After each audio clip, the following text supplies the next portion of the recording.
కాదు కాదు, మన దేశంలో ఒకవేళ ఏదైనా నేరం చేస్తే పోలీసు వాళ్ళు ఏం శిక్ష వేస్తారు? జైలు శిక్ష. ఇంకేం మీకు తెలీదా? నేను చెప్తాను. ఇగో మన దేశంలో ఒకవేళ నేరం చేస్తే, తప్పులు చేస్తే ఏం చేస్తారంటే జైల్లో వేస్తారు. జైలు వేసి లాగలోకి కొడుతారు బాగా.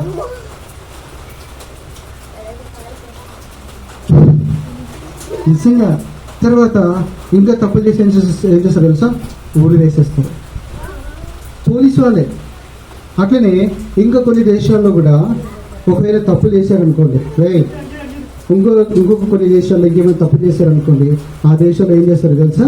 ముస్లిం దేశాలు ఉంటాయి కదా, ముస్లిం దేశాల్లో ఏం చేస్తారంటే ఎవరైనా తప్పు చేశారనుకో చేయి నరికేస్తారు.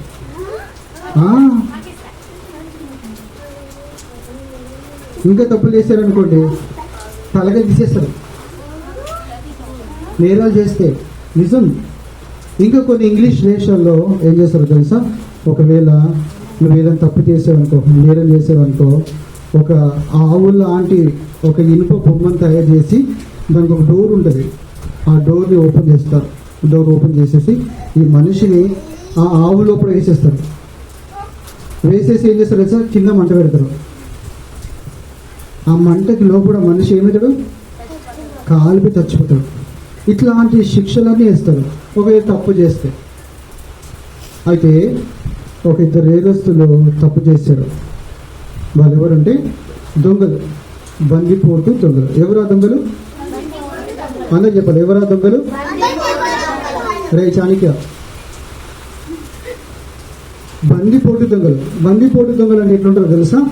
ఇప్పుడు ఈ ఊర్లో అన్నీ దోచేసుకొని వెళ్ళిపోతారు. మళ్ళీ ఇంకొక ఊరికి వెళ్ళి ఆ ఊరు మొత్తం దోచేసుకొని వెళ్ళిపోతారు. వీళ్ళని బందిపోటు దొంగలు అంటారు. వీళ్ళు దొరికారు.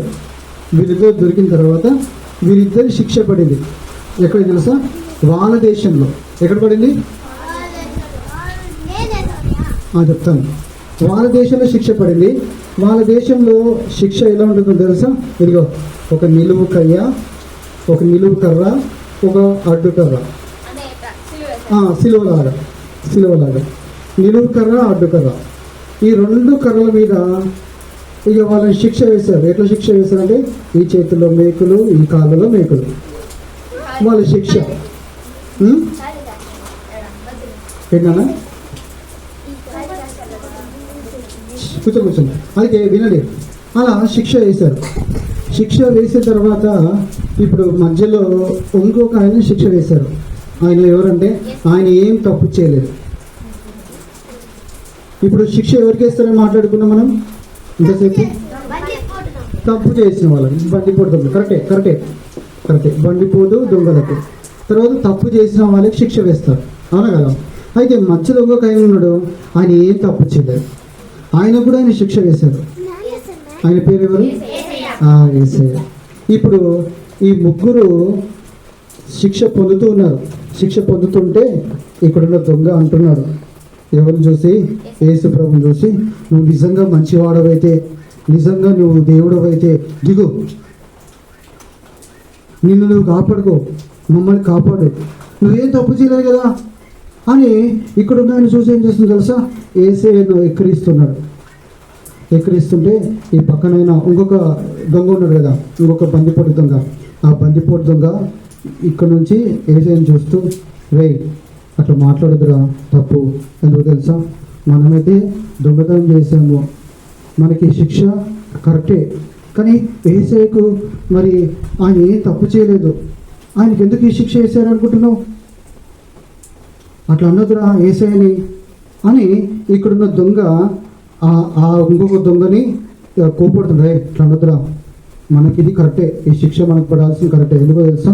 మనం చాలా ఇంట్లో దోచేస్తున్నాం, చాలా మందిని పొడిచి చంపేస్తాం, చాలా మందిని మనము తల పగలగొట్టేస్తాం, మనకి ఇది కరెక్టే.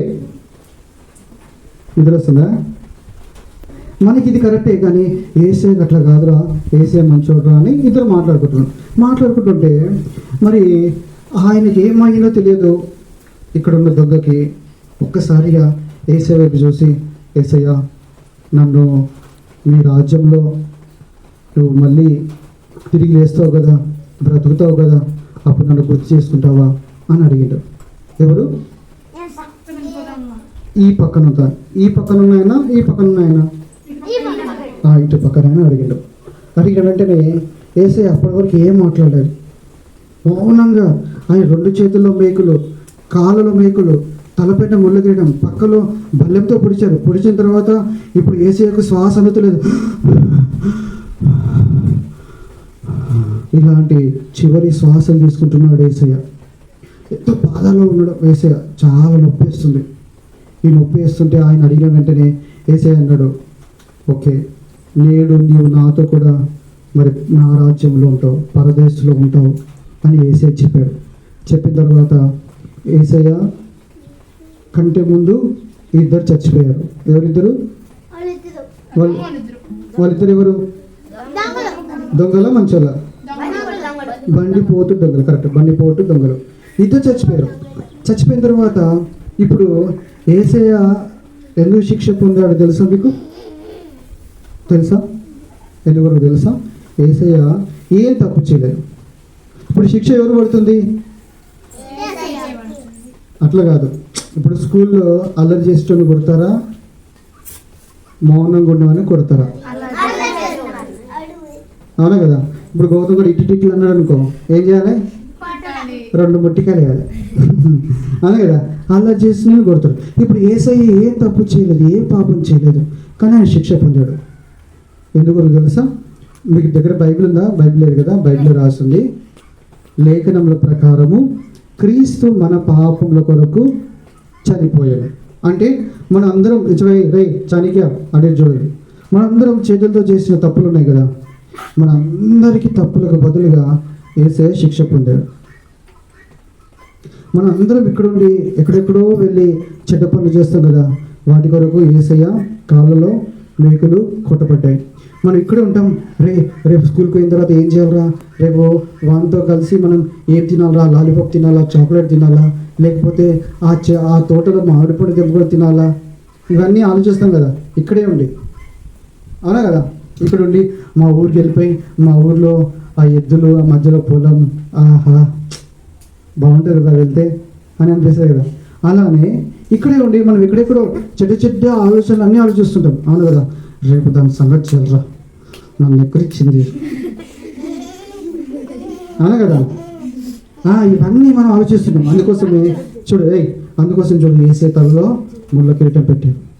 ఇప్పుడు యేసయ్య రక్తం అంతా కాచేసాడు. సరే నువ్వు అల్లరి చేయకపోతే కొట్టదు. చూడు మనవి తెచ్చాడు.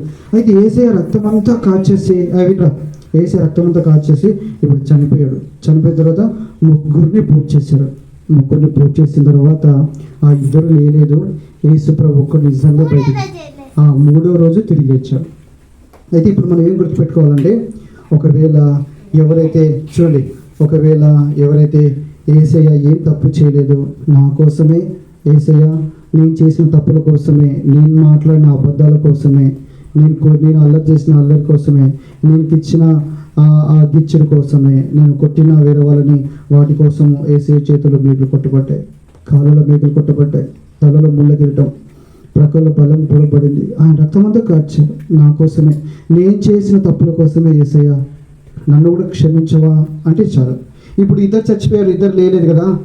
ఇక్కడ ఉన్న అతను లేచి ఇప్పుడు యేసయ్యతో పాటు ఉన్నాడు. ఎక్కడున్నాడు? యేసయ్యతో పాటు.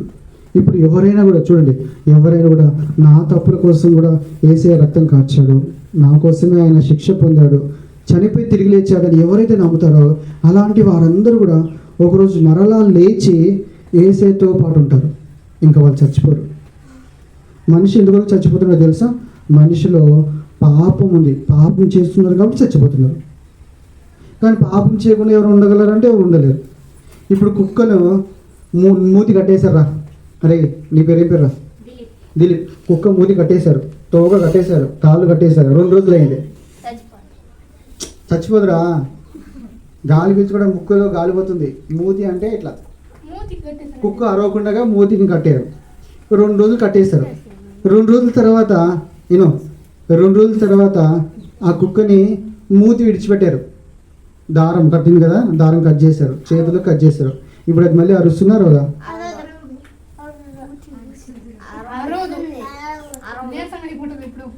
ఏ కుక్క అరవదా? కుక్కకి ఉండే అలవాటు ఏంటంటే అరిచే అలవాటు, అవునా కదా. కోడి కూకి ఉంటుందా అంటారు కదా, కోతి ఎదుర్కొని ఉంటుందా ఒకే దగ్గర. కోతి చూసారా ఎప్పుడన్నా ఒకే దగ్గర ఉండే కోతిని? అట్లే ఉంటుందా అది? అప్పుడప్పుడు మన మీద ఎక్కి నెత్తిలో పేరు తీసుకొని, అవునా కదా. అది ఒకే దగ్గర కుదురుగా ఉండలేదు. అట్లనే చూడండి, అట్లనే మనం కూడా పాపం చేయకుండా ఉండలేం. ఏంటంటే అబద్ధం ఆడకుండా, తప్పు చేయకుండా, పక్క వాళ్ళ మీద చాటీలు చెప్పకుండా, గిచ్చకుండా, ఇవన్నీ చేయకుండా మనం ఉండలేం. గౌతమ్ చేతి కట్టుకోరా. ఇవన్నీ మనం చేయకుండా ఉండలేం. అయితే ఇవన్నీ చేసే వారందరూ ఎవరు తెలుసా? ఒకరోజు పాపం చేశారు కాబట్టి ఒకరోజు చచ్చిపోతారు. అయితే చచ్చిపోయిన తర్వాత మరలా బ్రతకాలంటే ఏసే మీద నమ్మకం ఉంచాలి. గౌతమ్ ముందు జరు ఏసే మీద నమ్మకం ఉంచాలి. ఏమో నమ్మకం ఉంచాలి తెలుసా? ఏసై ఏం తప్పు చేయలేదు, నాకు బదులుగా ఏసే శిక్ష పొందాడు, నా కోసమే ఆయన రక్తం కాచాడు, చనిపోయి తిరిగి లేచాడు. ఏసే నన్ను క్షమించాను అనుకో, ఏసే క్షమిస్తాడు. ఒకరోజు మనం చనిపోయినా కూడా మరలా బ్రతుకుతాం, ఇంకెప్పుడు చచ్చిపో. అర్థమైందా? ఇప్పుడు మనం చాలామంది చచ్చిపోయారు అని వింటున్నాం కదా. వాళ్ళు ఎవరు లేరు, లేసారా? ఎవరు లేరు. ఎవరైతే యేసు ప్రభునందు విశ్వాసం ఉంచుతారో వాళ్ళందరూ తిరిగి లేస్తారు. మీలో ఎవరైనా నిజంగా ఏసయ్య ఏం తప్పులు చేయలేదు, నా కోసమే ఏసయ్య ఆ శిక్ష పొందాడు, ఏసయ్య నన్ను క్షమించమని అడుగుతారు ఎవరైనా? మోకరించి నిజంగా అడగండి. నిజంగా అడిగితే ఏసయ్య క్షమిస్తాడు. ఏమని అడగలేదు తెలుసా? ఏసయ్య నువ్వు ఏం తప్పు చేయలేదు. కళ్ళు మూసుకొని అందరూ నిజంగా అడిగి చూడండి. నిజంగా అడిగి చూడండి. ఏసయ్య ఆ దొంగ అడిగాడు, నన్ను క్షమించు, నన్ను జ్ఞాపకం చేసుకొని. ఏసయ్య ఏం తప్పు చేయలేదని ఒప్పుకున్నాడు. మీరు అడగండి, కళ్ళు మూసుకోండి. ఏసయ్య నీవైతే ఏం తప్పు చేయలేదు, తప్పులని చేసిన నా కోసము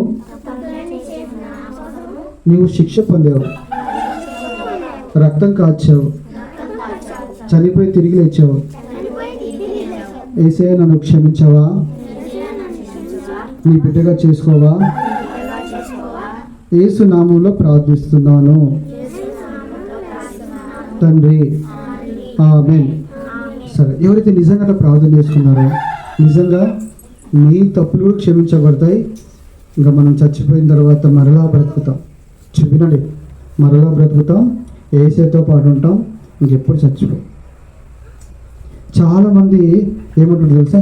ఏసేకి ఎందుకు శిక్ష పడింది, ఆయన దేవుడు కదా అంటుంటారు, అవునా కదా. ఫోటో చూసిన వెంటనే దేవుడైతే ఎందుకు శిక్ష పడాలి అని అనిపిస్తుంది. అయితే ఆయన ఎవరి కొరకు శిక్ష పొందిండు? మన కొరకు. గుర్తుపెట్టుకోండి. ఎవరైనా అడిగితే ఏం చెప్పాలి తెలుసా? యేసయ్య మన కోసమే శిక్ష పొందాడు, ఆయన ఏం తప్పు చేయలేదు చెప్పాలి. యేసయ్య ఏం తప్పు చేయలేదు, తప్పు చేసిన మన కోసమే శిక్ష పొందాడు. సరేనా? కళ్ళు మూసుకొని ప్రార్థన చేసుకోండి. ఎవరైతే నిజంగా ప్రార్థన చేసుకున్నారో అట్లాంటి వారు కళ్ళు మూసుకోండి. ప్రార్థన చేస్తాం. ప్రేమగల తండ్రి, దయగల దేవ, యేసు ప్రభు నామములో వందనాలు చెల్లిస్తున్నాం. చిన్న బిడ్డలు ప్రభు మరి వాళ్ళు ఒప్పుతున్నారు నువ్వేం తప్పు చేయలేదని. మరి వారి తప్పుల కోసమే నువ్వు అంత శిక్ష పొందావు. చేతుల్లో మేకులు, కాళ్ళలో మేకులు, తలలో ముళ్ళ కిరీటం, ప్రక్కలో బల్లెపోటు, రక్తమంతా కాచావు. వేసావు, చనిపోయి దేవుడు కాబట్టి తిరిగి 3 రోజులు లేచావు. మీకు వందనాలు. మీరు నమ్మారు తండ్రి. నమ్మినటువంటి వారిలో మీ రక్షణ కార్యం జరిగించి ఒకరోజు వీరిని కూడా మీరు గుర్తు చేసుకోండి. ఈ బిడ్డను దీవించి ఆశీర్వదించండి. యేసు నామములో ప్రార్థిస్తున్నాం తండ్రి, ఆమేన్.